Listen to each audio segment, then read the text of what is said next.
Continuando con el desarrollo de las ponencias en el día de hoy, ahora pasamos a la segunda ponencia, conocida aplicación de la directriz OpenAIRE 4.1 para repositorios institucionales, a cargo de la Magíster Diana Hurtado Colombia C. Vargas. La Magíster, profesional de la ciencia de la información con experiencia en la gerencia de la transformación digital.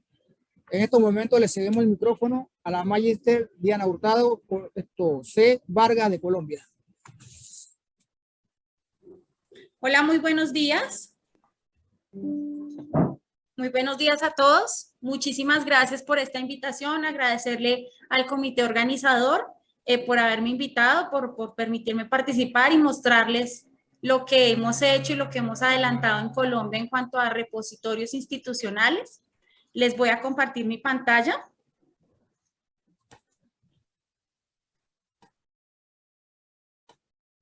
Les agradezco me confirmen si ya la están viendo. Sí, salió esto en su pantalla. Perfecto. Su ponencia de hecho. Yo por aquí voy a cerrar. Bueno, como les dije, bueno, muchísimas gracias. Yo soy bibliotecóloga, hago parte del equipo técnico de una empresa que se llama Meta Biblioteca. Nosotros somos una empresa que se dedica a la automatización de unidades de información. Tenemos una amplia experiencia en la gestión de información en unidades de información, tanto bibliotecas, museos, centros de documentación, archivos. Y aquí en Colombia hicimos un ejercicio de aplicación de las directrices OpenAIRE 4.1 para repositorios institucionales. Fuimos la firma escogida por el Ministerio de Ciencia, Tecnología e Innovación para hacer la aplicación y para establecerla, para hacer el diseño, el análisis, la interpretación del estándar y de las directrices OpenAIRE 4.1. Para Colombia hicimos un análisis, una adaptación que ya en un momento les voy a mostrar para repositorios institucionales. Contarles pues que cuando hablamos de repositorios institucionales deberíamos pensar en un repositorio institucional como una área estratégica de la institución, como un área, una organización o un área interoperable que involucra no solo a la biblioteca, sino que involucra varias o todas las áreas que componen una institución, ¿no? Y en ese sentido hago referencia a que la institución, todas las áreas de una institución producen documentos con un carácter científico, académico, cultural. Toda esta información debería ser recopilada y centralizada en un repositorio institucional con el fin de garantizar la accesibilidad a todos estos contenidos, la visibilidad de los contenidos y también una preservación digital a largo plazo. Basados en ese enfoque de la importancia de un repositorio institucional,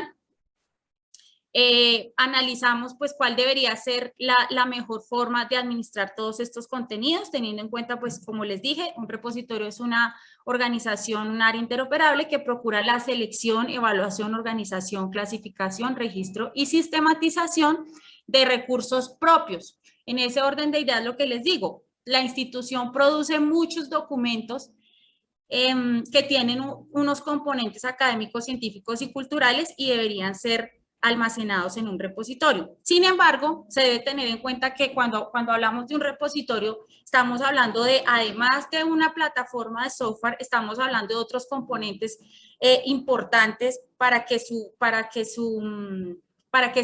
convierta en un área estratégica. ¿En qué sentido? Debería contar, por ejemplo, con unas directrices claras de funcionamiento que involucra bajo qué estándar de metadatos vamos a administrar el repositorio institucional, cuáles son las políticas de adquisiciones, las políticas de administración, la política de catalogación, la política de digitalización. Entonces, si es así, contamos con unas directrices en un repositorio, de alguna manera eso le va a garantizar la sostenibilidad a la plataforma y garantiza que todas las áreas de la institución se involucren. Y también otro componente importante, además de contar con un software, es contar con un esquema de preservación digital a largo plazo. Cuando hablamos de repositorios institucionales, como les digo, la idea es hacer visible todo lo que produce la institución, pero también garantizar una preservación digital a largo plazo. Es decir, que todo lo que produce la institución, con el transcurrir del tiempo, yo puedo acceder a todos estos contenidos. ¿Y qué me da eso? Me lo da la plataforma y me lo dan unas directrices también de preservación digital en la que yo establezca unos formatos predefinidos que me permitan garantizar esa preservación y ese acceso y uso de los contenidos. Entonces, teniendo en cuenta cuál es el enfoque de un repositorio institucional, lo que hicimos, nos dimos a la tarea en conjunto con MinCiencias, con el Ministerio de Ciencia, Tecnología e Innovación, al analizar el estándar OpenAIRE 4.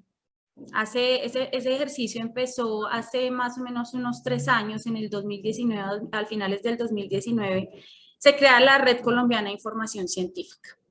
Y en el análisis de la creación de la Red Colombiana de Información Científica, se identificó que las instituciones, y para el caso colombiano, cuentan con repositorio institucional, las universidades y centros de documentación, cuentan con repositorio institucional, pero no hay una política clara de gestión de metadatos y de interoperabilidad. Entonces nos dimos a la tarea de verificar, de hacer con la red, de hacer un análisis de cómo tenían los metadatos las instituciones, los repositorios, y así proponer y hacer una adaptación, una interpretación y una posterior adaptación del estándar OpenAIRE 4 para Colombia, teniendo en cuenta unas tipologías que son muy específicas del contexto colombiano, pero también otras tipologías que son compatibles con estándares internacionales que vamos a ver más adelante. Entonces, esta aquí en la parte superior está la URL de las directrices, aquí aquí las pueden encontrar. Los invito a que consulten estas directrices. Este es un documento que se realizó de una manera muy juiciosa, analizando cada una de las tipologías documentales, analizando cada uno de los campos que requieren todas las tipologías documentales que produce una institución y que deberían hacerse visibles. Si garantizamos en un repositorio que la información esté accesible, esté normalizada, pues asimismo nos van a consultar, hacemos visible todos estos contenidos, hacemos visible la institución, si lo normalizamos, ¿no? Entonces, bueno, aquí les dejo la URL para que lo consulten. Bueno, cuando empezamos a analizar la construcción de las directrices de la Red Colombiana de Información Científica, nos basamos en el conjunto de las directrices o guías del OpenAIRE 4. Con el fin de garantizar pues interoperabilidad, entendiendo la interoperabilidad como el intercambio de información transparente, automática, sin intervención humana. ¿Qué tenemos que garantizar con un repositorio institucional? Que además de hacerlo accesible, se comunique con las máquinas, se entienda con las máquinas y pueda ser visible para que toda esta información sea cosechada. En la URL que les mostré anteriormente, encontrábamos una plataforma que ha cosechado también todos los repositorios institucionales de Colombia. ¿Y cómo los cosechó? Garantizando que todos estos repositorios estuvieran normalizados. Y para que estuvieran normalizados, tuvo que construir unas directrices, le estableció las directrices, y las instituciones se acogieron a estas directrices, normalizaron sus repositorios institucionales y ya en este momento cuenta con, yo diría que más o menos el 80% de los repositorios de Colombia están cosechados por la Red Colombiana de Información Científica. Ha sido un ejercicio muy juicioso, las instituciones han estado muy comprometidas garantizando la interoperabilidad de sus plataformas, el estándar, cumplir con un estándar de metadatos bajo las directrices de RedCol y contando con un protocolo de intercambio de información que es el estándar OAI-PMH para repositorios institucionales. Cuando hablamos también de OpenAIRE 4, nos enmarcamos en los movimientos de ciencia abierta. La idea es que todos los contenidos que tenemos alojados en los repositorios institucionales están basados en el acceso abierto, consulta, que toda la información sea accesible. La idea es que se consulte todos estos contenidos y por eso al principio les dije y dejo claro que todo lo que reposa allí en estas plataformas deberían tener un carácter académico, científico o cultural. Y también el estándar OpenAIRE 4 incluye unos modelos de metadatos y vocabularios y entornos de aplicación. Entonces, para poder establecer toda esa política de metadatos, tuvimos en cuenta cómo se debería integrar el estándar de metadatos, que además se integra con otros estándares de metadatos que ya les voy a mostrar en un momento, con unos vocabularios controlados y con unos entornos de aplicación, dependiendo de tipologías, dependiendo de políticas de metadatos institucionales, asimismo son los entornos de aplicación para los repositorios institucionales. Aquí también van a encontrar la URL, esta URL de las guías de OpenAIRE 4. Esta información, bueno, toda está en inglés. Lo que hicimos nosotros fue hacer una interpretación, un análisis juicioso. Eso fue, nos reunimos varios bibliotecólogos, ingenieros, documentalistas para analizar el contexto y para traerlo al contexto colombiano y que sí fuera totalmente, y garantizar la interoperabilidad de nuestras plataformas. Bueno, cuando hablamos de las características de OpenAIRE 4, estamos garantizando varias cosas, ¿no? Primero, el estándar OpenAIRE 4 nos provee un perfil de aplicación y una definición detallada de clases, propiedades, subpropiedades, atributos y especificaciones de campo. Es muy detallado, muy juicioso en identificar cada campo, cómo se debe ingresar, cuáles son las descripciones de los atributos, cuáles son los dominios asociados a cada uno de los campos, y en el estándar y en la URL que les mostré de la Red Colombiana de Información Científica, hay unos ejemplos. Fíjense que aquí en la parte superior les he puesto unos ejemplos de cómo funciona una propiedad, un atributo y unas especificaciones de campo. Ese fue el ejercicio también que hicimos. O sea, estamos creando unas directrices, pero la idea también es generar unos ejemplos. Generamos varios ejemplos de cómo se debería diligenciar y así un proceso también de gestión del cambio, de capacitación, de conocimiento. Hicimos unos talleres a nivel nacional para que las personas supieran cuál era el enfoque, a dónde pretendíamos llegar y qué se esperaba de las instituciones y el compromiso de las instituciones para que se lograra toda la aplicación al 100% en los repositorios de las directrices de la Red Colombiana de Información Científica. Bueno, otra de las características importantes del OpenAIRE 4 es que integra esquemas de metadatos previos. Entonces, cuando hablamos de repositorios institucionales, normalmente hablamos de un estándar que es el estándar Dublin Core, que es el que normalmente hemos utilizado durante muchos años. Sin embargo, ya cuando hablamos de OpenAIRE 4, él nos integra otros esquemas de metadatos, como es el Dublin Core, el DSTERF, el DataSite, entre otros.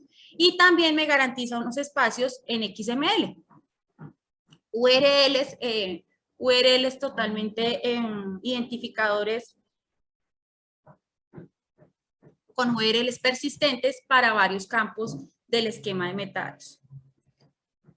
Me permite el desarrollo de un nuevo prefijo de metadatos para el protocolo OAI-PMH, que es lo que les mencionaba hace un momento, y es garantizar que además de que hacemos visible para los humanos la información y accesible, también estamos garantizando la accesibilidad mediante un protocolo de intercambio de información, que es el estándar OAI-PMH para repositorios institucionales. Y también define unos vocabularios controlados para los atributos de clases. ¿En qué sentido? Cuando nosotros hablamos de entidades, definimos unos vocabularios específicos y trabajamos ya con unos vocabularios controlados, por ejemplo, como el COAR, que nos establece ciertas tipologías, niveles de accesibilidad, esquemas de publicación, que ya les voy a mostrar. Entonces, trabajamos también, no solo se está trabajando con estos esquemas de metadatos, sino que también trabajamos con vocabularios controlados que nos permita seguir con el proceso hilando bien delgadito para la normalización de cada uno de los campos en los repositorios institucionales. Otras de las características es que, como les dije, incluye vocabularios controlados de la Confederación de Repositorios de Acceso Abierto, COAR. ¿Sí?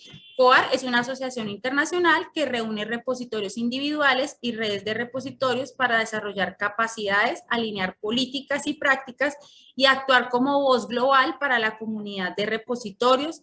Incluye lo que les decía, COAR establece unos lenguajes controlados asociados a tipo de recursos, niveles de acceso y tipo y versión de los documentos. Entonces, cuando esto es algo que configuramos en los repositorios, en las hojas de entrada de datos de los repositorios. Entonces, cuando las personas están haciendo su proceso de catalogación, de ingreso de metadatos, simplemente son unas listas para escoger, por ejemplo, el tipo de recurso, la tipología que es. Entonces, puede ser una tesis de maestría, una tesis de pregrado, y así sucesivamente. Existen muchas tipologías que producen las instituciones, informes de proyectos, artículos científicos. Los tipos de acceso, entonces acceso restringido, acceso irrestricto, acceso parcial, acceso embargado, si es un documento que tiene un embargo. Entonces todo esto lo normalizamos mediante los lenguajes controlados de COAR. Los tipos de versiones de la misma manera. Entonces, si es la versión publicada, la versión original, la última, la versión corregida, todo esto lo trabajamos con los lenguajes controlados del COAR. Incluye identificadores digitales persistentes normalizados de entidades del ecosistema de investigación. Entonces, cuando hablamos de identificadores digitales persistentes, uno de los ejemplos podría ser el ORCID. Cuando los investigadores cuentan con un identificador allí en ORCID, es una iniciativa para la inclusión de toda la información, toda la producción académica de un investigador, de un autor, de una organización. La vamos a centralizar allí, el sistema se integra con ese identificador único para una entidad. Entonces, ahí estamos garantizando también esa interoperabilidad entre otras plataformas como el sistema de identificadores digitales persistentes para entidades por sí. Y permite el cumplimiento de la política de adquisición de contenido de OpenAIRE 4. Entonces, aquí, como les digo, OpenAIRE 4 cuenta con varias características que abordan diferentes componentes que se deben tener en cuenta cuando se construye una política, una directriz de un repositorio institucional. Bueno, cuando hablamos entonces, este es un tema un tanto técnico. Sin embargo, cuando nosotros ya lo analizamos en el día a día, en un repositorio, cómo se ven estos documentos, cómo se ven estos campos de metadatos en los repositorios institucionales. Pues esta es la manera como se visualiza la información. Así es como los usuarios no lo ven así, pero las máquinas sí. ¿Cómo se están incluyendo? ¿Y qué estoy viendo yo acá? Unas etiquetas, unos atributos, unas propiedades de idioma y unos campos de metadatos. ¿Sí? Este es el repositorio de UMECID. Nosotros somos la empresa administradora del repositorio de la UMECID. Hicimos un ejercicio en la implementación del repositorio hace más de 3 años. Y también hemos hecho una labor muy juiciosa, teniendo en cuenta que el OpenAIRE 4 es internacional, ¿sí? Nosotros aquí, con la Red Colombiana de Información Científica, hicimos una adaptación sobre todo para tipologías para Colombia. Sin embargo, por ejemplo, para el repositorio de UMECID, hemos también configurado, y es un repositorio que está totalmente interoperable, es totalmente interoperable, de manera que cuando, si se pretende que se coseche todos los registros que están en el repositorio, el sistema cuenta con su estándar OAI-PMH, ¿sí? Con su protocolo de intercambio de información que permitirá que cualquier cosechador pueda traer los metadatos de manera transparente sin que haya una intervención humana, ¿no? Y estamos haciendo, fíjense cómo estamos haciendo accesible y normalizando cada uno de estos campos en el repositorio institucional. Entonces, ya la UMECID ha incluido allí varios registros, incluyen tesis, trabajos de grado, informes de prácticas, y la idea también es que, como les digo, existen muchas tipologías. Artículos de investigación. Esos artículos de investigación normalmente se generan en unas plataformas de gestiones editoriales, pero también es información que produce y edita la institución, ¿no? Entonces, ¿deberían estar en el repositorio? Claro que sí. Es documento que tiene un carácter científico, deberían alojarse allí. ¿Qué otros documentos? Libros, por ejemplo. Entonces, capítulos de libros, informes de proyectos, y así sucesivamente. También existe material, los materiales que esto sí ya lo trabajamos con otros estándares de los objetos virtuales de aprendizaje. Sin embargo, este no es el estándar hoy para hablar, el tema hoy era OpenAIRE 4, pero también en los repositorios institucionales podríamos almacenar todos estos objetos virtuales de aprendizaje que producen, por ejemplo, los docentes en las instituciones en el ejercicio de sus funciones. Entonces, bueno, aquí este es otro, aquí se me trabó esto aquí. No sé qué pasó. Me deja, aquí ya. Fíjense que acá estamos, este es otro espacio de todas las etiquetas como quedan normalizadas. Fíjense que aquí cuando hablamos de todos los lenguajes controlados para COAR de tipo de publicación, fíjense que aquí en la parte inferior él nos establece una URL para esa tipología, ¿sí? Es una URL, un identificador para establecer el tipo de documento y fíjense que para los tipos de acceso también, ¿sí? Entonces, semánticamente me está generando este contenido y lo está normalizando. Dice que alguien levantó la mano.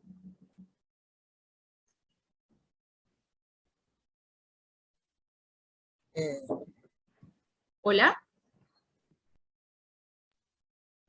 Esto, como llevamos el tiempo a las 9, después serían 5 minutos, me imagino que es para eso. Estamos llevando el tiempo. Ya estoy No, terminando. todavía De hecho, le quedan 5 minutos. Esto. Perfecto, gracias, listo, perfecto para dar cierre. Y fíjense que acá también establecemos una licencia de publicación de todos estos contenidos. Como estamos hablando que los repositorios institucionales se basan en el acceso abierto, ¿no? Entonces, fíjense que este registro, por ejemplo, está catalogado bajo el estándar, bajo las licencias de acceso abierto Creative Commons, que tiene diferentes tipos dependiendo del acceso y las condiciones que se establezcan para accesibilidad a los contenidos. Entonces, aquí estamos informando también a los usuarios con bajo qué condiciones podrían hacer uso de esta información y también a las máquinas les estamos indicando todas estas etiquetas.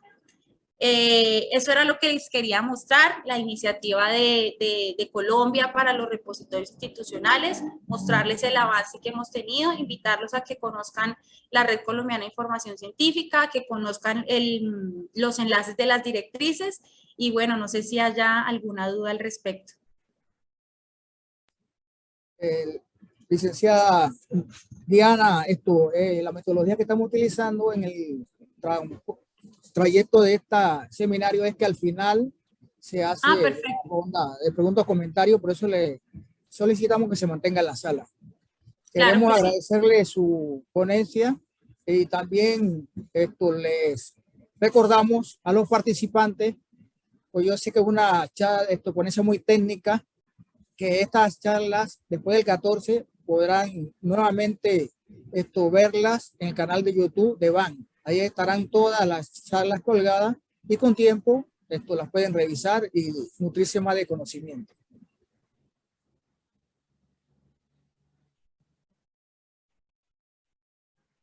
No se te está escuchando.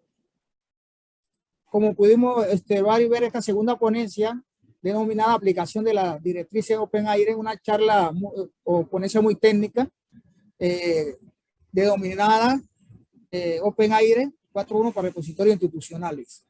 La licenciada Diana Catalina Hurtado Vargas, de nuestro país hermano Colombia, nos estuvo hablando de estos sistemas reconocidos, o que nos expuso básicamente el ingeniero Luis Rodríguez el día lunes, donde nos explicaba también este tipo de información, las políticas de estrategia que utilizan para tener este tipo de acceso de estas plataformas, como es OpenAIRE, el acceso abierto.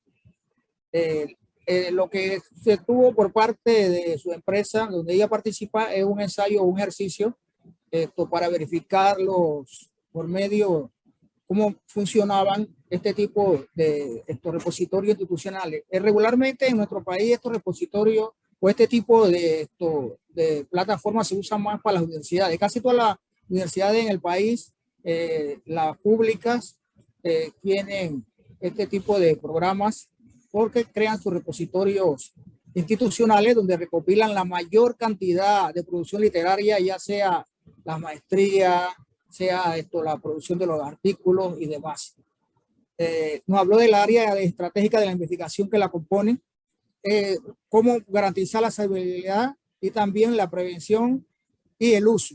Esta plataforma de software tiene algunas directrices que tienen que seguir. Igualmente, las políticas que también que se deben seguir también. Es importante que esto nos ayuda, este tipo de plataforma, a tanto a tener la información, a darle uso y preservarla digitalmente. De igual manera, también nos habló de estas directrices, están enmarcadas dentro de la Red Colombiana de Investigación Científica. Y también tienen sus políticas, como dije anteriormente, y las vimos el día lunes, y con un ejercicio que se realizó en los ministerios, se pudo ver que se quiere lograr es que toda la publicación de estas instituciones se haga visible y esté normalizada. Y este tipo de plataformas permiten no solamente recoger la información, también por otro software que se recoja y sea cosechada de otros lugares también. De igualmente, pudimos ver que esto es un entorno de aplicación, que hay nuevas formas de los modelos de metadatos, vocablos diferentes, algunos otros criterios.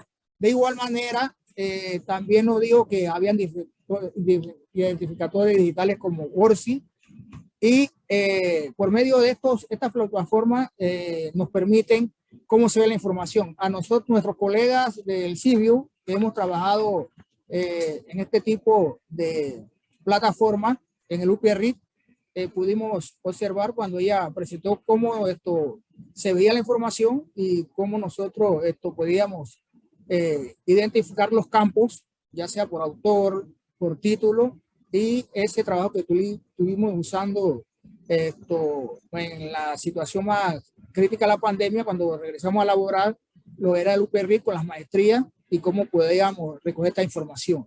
Igualmente, repito nuevamente que esto tiene algunas etiquetas diferentes, algunos atributos, y ella comentó de su experiencia hace 3 años UMESI. Bueno, acá nosotros tenemos una sucursal de la UMESI, la universidad hermana, y que vuelvo y reitero, el trabajo lo desempeñamos en las tesis de maestría y también tenemos conocimiento versado sobre lo que ella trabaja, la parte más aplicabilidad, porque la parte técnica a profundidad la maneja ella, pero hoy nos dimos cuenta de cómo es que llegamos hasta donde estamos nosotros trabajando. De igual manera, vuelvo y repito, la tipología de artículos de información que se recoge, y en los ministerios sería algo novedoso, algo de mucha valía, porque utilizar estos repositorios institucionales no solamente para las universidades, sino para los ministerios, permitiría tener más accesibilidad, preservar digitalmente la información, y no estaríamos eliminando en la era digital que tanto se habla, no es que se vayan a perder lo que es papel, porque los papel de información que deben conservarse, que son históricas, pero por medio de la era digital, estos tipos de repositorios nos permite recopilar la información y preservarla y también darle el uso y acceso. Nuevamente le agradecemos a la licenciada Diana por su excelente ponencia